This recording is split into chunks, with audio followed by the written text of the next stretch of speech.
right, so the second part for the on-course lesson, we're going to talk about adapting to different environments. You know, you get a lot of guys who just hit range balls and on a flat lie, then they get out on the course and they have no idea what to do because they've never been out here and they're just used to a flat lie all the time. So we're out here on number one.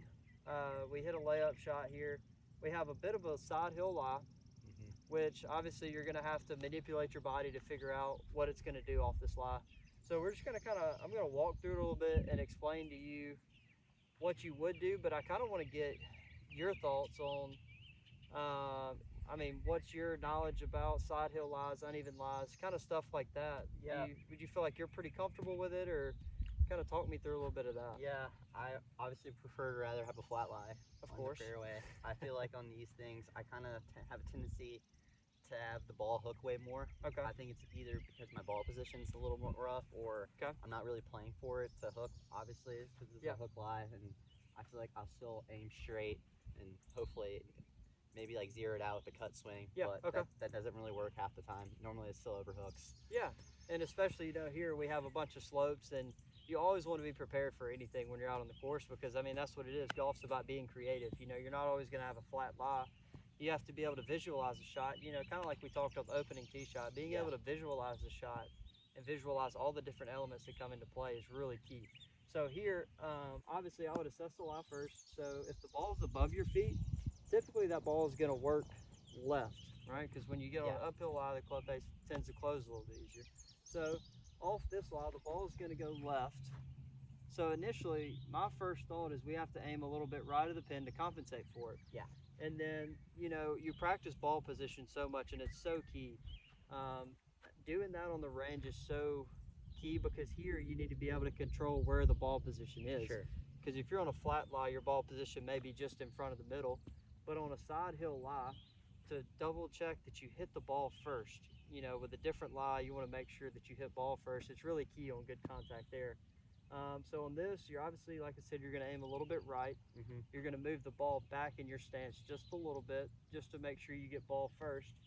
And then you just really have to make sure that you finish your swing and commit to a line.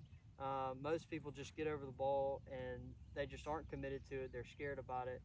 But really, you just have to make sure to commit to it. So I would, and then take practice swings on kind of the same lie, or same, you know, something similar to what you have, just where you can get a feel. Some people try to find a flat line, it just doesn't work. So try to find, just practice swings, try to find a lie that's pretty similar. And then, like I said, I'll show you how I would do it. I would pick a target a little bit right of it. All right, and then I would walk into it. I would kind of take a practice swing to get a feel of how the lie is going to do, or what the lie is going to feel like when you're taking a swing. Yeah.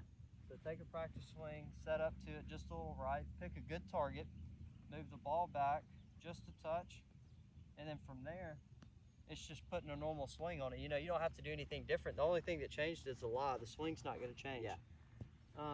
So I would like you to walk me through what you would normally do, or kind of what we've talked about, and how to hit the shot. Yeah, I like what you said, kind of have the feel of what kind of the shot's going to be. So like I want to be able to stand behind the ball and kind of have the same type of feel when I get over it. Yeah.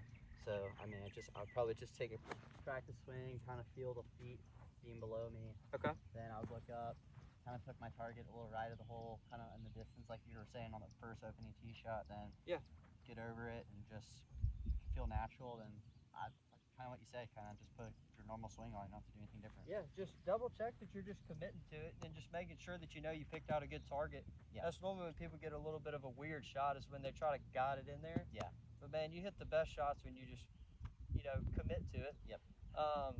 And I'll just go ahead and hit one just where you can get the feel of it, and then we'll kind of talk about what the other lies do. We'll talk about one other one, the opposite of it. Yeah, so I'm just aiming a little bit right at it and just kind of swinging normal. Yeah. Yeah, so I see what you're talking about with the draw, and with this lie, you have to really make sure that your aiming point's right, because your natural shot's a draw. Yeah. And so maybe you just have to aim a little bit more right, Right. to play the draw. And so, you know, this ball's above your feet. It had the opposite effect. If the ball was below your feet, it would just kind of work to the right and set it to the left. And the same rules apply there. You just make sure your aiming point's correct. And with you hitting a draw, you might not have to aim as far left, because you hit a draw anyway, so it may just be a straight shot. But for this, just double check that you pick a great target, You move the ball back in your stance and make sure you're playing enough right for your draw. So Yep. maybe it's just a little bit more than other people would. But yeah, just really get the feel back here in the practice swing to help you up there Like it. once you get into the actual swing. Yeah. All right, great stuff there.